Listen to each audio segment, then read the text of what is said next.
ආයිබෝවන් සුබ දවසක් ඔයාලා හැම දිනාටම. ඉතින් මම අදත් සුපුරුදු විදිහටම මීන ලග්නේ පලාපල අරගෙන ඔබ හමුවට ආවා. ඉතින් අපි දැන් බලමු ජූලි මාසයේ ග්‍රහ පිහිටීම අනුව ඔබට ඇතිවන සුබ සහ අසුබ ප්‍රතිඵල මොනවද කියලා. දැන් ඔබට තිරේ දිස්වන්නේ මීන ලග්න හිමියන්ගේ ජූලි මාසයේ ග්‍රහ ගෝචර ගමන. ඉතින් ඔබගේ ලග්න භාවයේ මේ වන විට ශනි ග්‍රහයා ගෝචරය වන අතර ඔබට ලග්න ඊරාශික අපල තත්වයක් ගත වෙමින් පවතිනවා. විශේෂයෙන්ම ගුරු සහ සෙනසුරුගේ පිහිටීම නිසා සැලසුම් සහගතව කටයුතු කිරීම ඉතාමත්ම වැදගත්. ඒ වගේම කුජ ග්‍රහයා ඔබගේ වික්‍රමස්ථානයේත් බුධ ග්‍රහයා හතරවන භාවයේත් ගුරු සිකුරු සහ රවි ග්‍රහයා ඔබගේ පස්වැන්නේත් ගෝචර වෙමින් ඔබට සුබ ප්‍රතිඵල උදා කරනවා. තවද කේතු ග්‍රහයා 6 වැන්නේත් රාහු ග්‍රහයා 12 වැන්නේත් ගෝචර ගමන ගෙදෙමින් ඔබට මිශ්‍ර ඵල උදා කරනවා. අපි දැන් බලමු මේ ග්‍රහ තත්වයේ මත ඔබගේ ජීවිතයට ලැබෙන සුබ බලපෑම කොහොමද කියලා. බුධ ග්‍රහයා ඔබගේ සිව්වැන්නාධිපති සහ හත්වැන්නාධිපති ලෙස මිථුනේ ගමන් කිරීම නිසා රැකියා ස්ථානයේදී බුද්ධිමත් භාවයේ ඉහළ යනවා. නව ව්‍යාපාරික අදහස් ක්‍රියාත්මක කිරීමට සහ ඉගෙනීමේ කටයුතු වල නිරත වන අයට වාසිදායක තත්ත්වයක්. ඒ වගේම මේ කාලය තුල සමාජ සම්බන්ධතා වර්ධනය වන අතර කතා කිරීමේ කලාව තුලින් අන් අයගේ ප්‍රසාදය දිනා ගැනීමට පුළුවන්. කුජගේ බලපෑම නිසා යම් ගැටලු මැද වුවද ඉදිරියට යාමට අවශ්‍ය මානසික සහ කායික ශක්තිය ලැබෙනු ඇති. රවි ගුරුගේ බලපෑම නිසා ඔබගේ බුද්ධි මට්ටම ඉහළ යන අතර නායකත්ව ගුණාංග සහ පාලන ශක්තියක් ඔබට ලැබෙනු ඇත. ඕනෑම කරුණක් ගැඹුරින් තේරුම් ගැනීමේ හැකියාව වර්ධනය වෙනවා.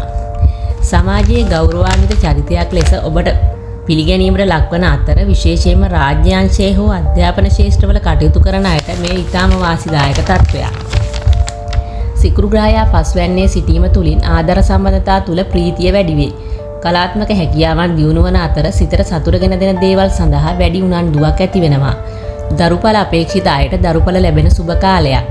අධ්‍යාපනය ලබන අයට තරඟ විභාග වලින් ජය ලැබීමට වාසනාව උදා වෙනවා. දැන් අපි බලමු ග්‍රහ ගෝචරය අනුව ඔබට ලැබෙන අසුබ ප්‍රතිඵල මොනවද කියලා. ශනි ලග්නයේ ගමන් කරන නිසා මේ කාලය තුල මානසික ආතතිය, වැඩ කටයුතු ප්‍රමාද වීම සහ සෞඛ්‍ය ගැටලු, විශේෂයෙන් පාදවල ආබාධ හෝ සන්ධි වේදනා ඇතිවිය හැකියි. අනවශ්‍ය බියක් හෝ හුදකලා බවක් සිතට දැනෙන්නට පුළුවන්. රවි ගුරු සහ සිකුරු ගමනේදී ඔබේ පෞල් පරිසරයේ මතභේද ඇති වෙන්නට පුළුවන්. පවුලේ අයට උෂ්ණාධික රෝගාබාධ හෝ සෙම් රෝග ඇතිවිය හැකි නිසා ඒ පිළිබඳව සැලකිලිමත් වන්න. රාහු 12 වැන්නේ සිටීම නිසා හදිසි වියදම් පාලනය කර ගැනීමට අසීරු වෙන්නට පුළුවන්. ආයෝජන කිරීමේදී වඩාත් සැලකිලිමත් වන්න. ඒ වගේම රවි ගුරු එකට සිටීම නිසා සමහර අවස්ථාවලදී Taman ගන්නා තීරණ පමණක්ම නිවැරදියයි සිතීමේ ප්‍රවණතාවයක් ඇතිවිය හැකියි. මේ පවුලේ සමගියට බාධාවක් විය හැකි නිසා නම්‍යශීලී වන්න. ප්‍රේම සම්බන්ධතාවලදී ඕනෑවට වඩා බලාපොරොත්තු තබා නොගන්න. ඕනෑවට වඩා හැඟීම්බර වීමද පාලනය කරගන්න. රවි පස්වැන්නේ ගමන් කිරීම නිසා උෂ්ණාධික රෝග, අර්ශස් රෝග හෝ හෘදය ආශ්‍රිත රෝග ඇතිවීමේ අවධානමක් තියෙනවා. ඉතින් මේ අපල තත්ත්වයන්ගෙන් මිදීම සඳහා පහත පිළිවෙත් අනුගමනය කිරීමටත් වග බලා ගන්න. සෑම සෙනසුරාදා දිනකම එළඟිතෙල් මිශ්‍ර කිරිබත් කපුරන්ට දන් දෙන්න. විෂ්ණු දෙවියන්ට බාරහාර වෙන්න. දින 7ක් 21ක් 14ක් බෝධි පූජා තබා තමුන්ගේ අපල තත්ත්වයන් දුරවන ලෙස ප්‍රාර්ථනා කරන්න.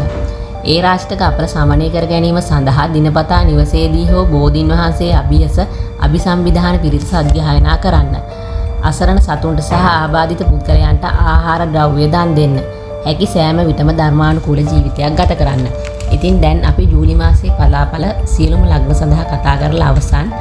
ඉතින් මේ දේවල් ඔයාට ප්‍රයෝජනවත් වුණායයි සිතනවා නම් තවත් කෙනෙකුට ෂෙයා කරන්න. මගේ නාලිකාව සබ්ස්ක්‍රයිබ් කරලා දිගටම රැඳිලා ඉන්න. ඉතින් නැවතත් අලුත් තොරතුරු රැගෙන ඔබ හමුවට එනතුරු ඔබ සැමට සුබ සතියක්. ආයුබෝවන්.